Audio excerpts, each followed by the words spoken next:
Assalamualaikum warahmatullahi wabarakatuh.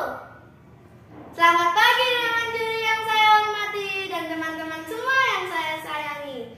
Pada kesempatan kali ini, saya akan menceritakan sebuah kisah orang yang paling kita sayangi, kisah orang yang paling kita cintai, dan kisah orang yang paling kita rindukan. Mari kita simak kisah Nabi kita, Nabi Muhammad SAW.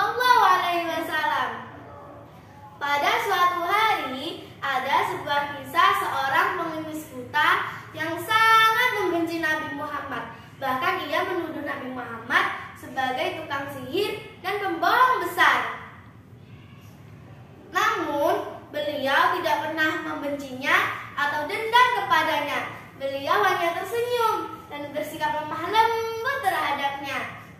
Waktu pun terus berlanjut, dan si pengemis itu tidak tahu bahwa yang menyuapinya makanan setiap pagi adalah Nabi Muhammad, orang yang sangat ia benci.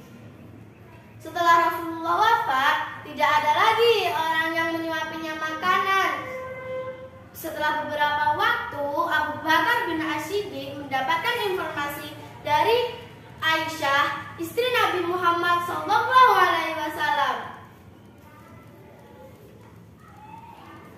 Setelah sampai di sana, Abu Bakar pun ditegur oleh si pengemis itu.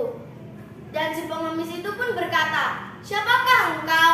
Abu Bakar pun menjawab, "Aku adalah orang yang selalu mendatangimu." Dan si pengemis itu pun berkata lagi, "Bukan, pasti engkau bukan orang yang biasa mendatangiku. Jika ia datang, tanganku ini tidak pernah memegang dan mulutku ini tidak pernah mengunyah. Orang yang biasa mendatangiku, ia selalu menyuapiku dan ia selalu menghaluskan makanan itu dan lalu diberikan kepadaku." Seketika Abu Bakar pun menangis setelah mendengar perkataan pengemis itu. Dan ia berkata, Aku memang bukan orang yang biasa mendatangimu. Aku adalah salah satu sahabatnya. Orang yang biasa mendatangimu itu telah tiada. Dia adalah Nabi Muhammad Rasulullah SAW. Setelah mendengar ucapan si Abu Bakar, pengemis itu pun menangis dan berkata, "Benarkah begitu? Selama ini aku selalu menghinanya, memfitnahnya, tapi ia tidak pernah memarahiku sedikit pun." Orang yang membenci Nabi itu lantas bersyahadat di depan Abu Bakar radhiyallahu an.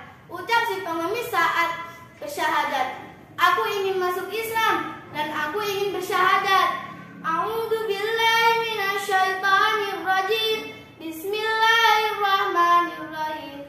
Asyhadu an la ilaha illallah wa asyhadu anna Muhammadar Rasulullah." Dari cerita tersebut dapat kita ambil hikmah Nabi Muhammad yang selalu baik, sabar, dan lemah lembut terhadap orang lain. Beliau suri tauladan kita. Sekian, saya Putri Nabila Humaira dari kelas 4B pamit undur diri. Terima kasih. Wassalamualaikum.